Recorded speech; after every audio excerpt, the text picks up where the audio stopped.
Hola amigos, soy Jorge de Quick Times. Hoy tenemos un Honda, una Pilot 2006-2007 con este problema común en Hondas. 4 cilindros, 6 cilindros, Accord, Civics y todo tienen este problema. Las mangueras se hacen viejas, empiezan a absorber suciedad del camino y les puede descomponer su motor.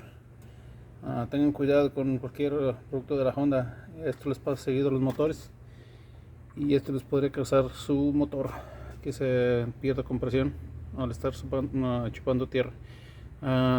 Pues ojalá les sirva y nos vemos en el próximo video.